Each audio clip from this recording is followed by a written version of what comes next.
Australia के Sydney स्थित बॉन्डी बीच पर यहूदी पर्व हनुक्का के दौरान हुआ आतंकी हमला न सिर्फ ऑस्ट्रेलिया बल्कि पूरी दुनिया के लिए एक गहरे झटके की तरह सामने आया है। समुद्र किनारे खुशी और उत्सव के माहौल में अचानक गोलियों की गूंज ने 16 यहूदियों की जान ले ली। वहीं इस हमले ने एक बार फिर अंतर्राष्ट्रीय आतंकवाद, धार्मिक कट्टरता और वैश्विक सुरक्षा तंत्र की कमजोरियों पर गंभीर सवाल खड़े कर दिए हैं। जहां सवाल ये है कि ऑस्ट्रेलिया की सुरक्षा व्यवस्था में इतनी बड़ी चूक कैसे हो गई। वहीं क्या ये हमला सिर्फ ऑस्ट्रेलिया के लिए था या फिर पूरी दुनिया के लिए चेतावनी। हालांकि यहाँ सबसे पहले ये जानना जरूरी है कि आखिर सिडनी में हमला करने वाले हमलावर कौन थे और उन्होंने कैसे सिडनी पर हमला किया। तो चलिए इस वीडियो में इन सभी सवालों के जवाब विस्तार से जानते हैं। दरअसल सिडनी के बॉन्डी बीच पर हुए हमले की जांच में सामने आया कि हमला करने वाले दोनों आरोपी आपस में पिता पुत्र थे। पिता 50 वर्षीय साजिद अकरम और उसका 24 साल का बेटा नवीद अकरम आरोपी है। पुलिस कार्रवाई में साजिद मारा गया जबकि नवीद गंभीर हालत में अस्पताल में भर्ती है। शुरुआती जांच के अनुसार दोनों पाकिस्तानी नागरिक बताए जा रहे हैं और लंबे समय से ऑस्ट्रेलिया में रह रहे थे। न्यू साउथ वेल्स पुलिस ने पुष्टि की है कि हमले में लाइसेंसी हथियारों का इस्तेमाल किया गया और 5 से विस्फोटक भी बरामद हुए, जिससे साफ है कि साजिश बड़े पैमाने पर तबाही मचाने की थी। ऐसे में यह हमला सिर्फ एक देश तक सीमित नहीं माना जा रहा, बल्कि इसे वैश्विक आतंकी नेटवर्क से जोड़कर देखा जा रहा है। हनुक्का जैसे धार्मिक आयोजन को निशाना बनाना ये दर्शाता है कि हमलावरों का मकसद डर फैलाना और समुदायों के बीच नफरत पैदा करना था। ऑस्ट्रेलिया में हाल के महीनों में यहूदी विरोधी घटनाओं में इजाफा हुआ है और ये हमला उसी कड़ी का सबसे खतरनाक उदाहरण बन गया।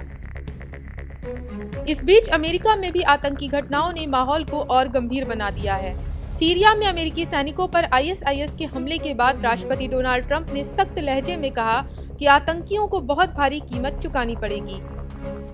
So we mourn the loss of 3 great patriots in Syria. You know how it happened. It was an ambush, terrible. We also have 3 wounded. They seem to be doing pretty well. But we mourn the loss. These are 3 great people. And it's just a terrible thing. Syria, by the way, was fighting along with us. The new president of Syria is, as they told me, and I'm not surprised, he's devastated by what happened. This was an ISIS attack on us and Syria. And again, we mourn the loss and we pray for them and their parents and their loved ones. Very, very sad. Mr. President, will the U.S. retaliate against ISIS? Yeah, we will. And will the U.S. forces are attacked again? You're going to be seeing. And should the U.S. still be in? We will retaliate. Thank you very much. ऐसे में Trump के इस बयान को Sydney हमले से जोड़कर देखा जा रहा है, क्योंकि दोनों घटनाएं अंतर्राष्ट्रीय जिहादी सोच की ओर इशारा करती हैं।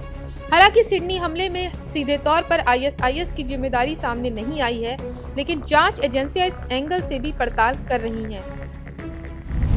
वहीं हमलावरों के पास मिले प्रतीक, प्रशिक्षण का तरीका और हमले की टाइमिंग इस ओर इशारा करती है कि वे किसी बड़े कट्टरपंथी नेटवर्क से प्रेरित हो सकते हैं। यही वजह है कि ऑस्ट्रेलियाई खुफिया एजेंसियों पर भी सवाल उठ रहे हैं कि पहले से संदिग्ध होने के बावजूद खतरे को क्यों नहीं भांपा गया।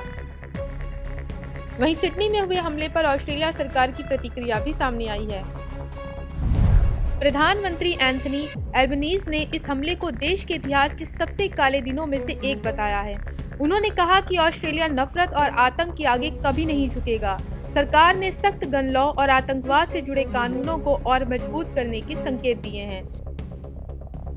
वहीं इस भयावह हमले के बीच इंसानियत की एक चमकदार मिसाल भी दिखी। स्थानीय फल विक्रेता अहमद अल अहमद ने अपनी जान जोखिम में डालकर एक हमलावर से बंदूक छीन ली।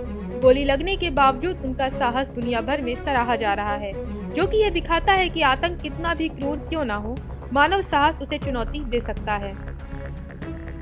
बहरहाल सिडनी के बॉन्डी बीच पर हुआ ये हमला सिर्फ 16 निर्दोष लोगों की हत्या नहीं बल्कि वैश्विक शांति पर सीधा हमला है, जहां पाकिस्तान कनेक्शन, कट्टरपंथी विचारधारा और अंतर्राष्ट्रीय नेटवर्क की आशंका इस घटना को और गंभीर बना देती है।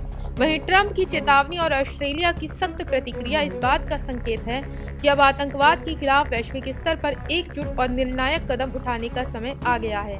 वहीं अगर दुनिया ने अभी आंखें मूंदे रखी तो ऐसी त्रासदियां बार बार दोहराई जाती रहेंगी। Bureau report, Punjab Kesari TV. हमसे जुड़े रहने के लिए हमारे YouTube चैनल को सब्सक्राइब करें और नई वीडियो की नोटिफिकेशन के लिए बेल आइकॉन को दबाएं।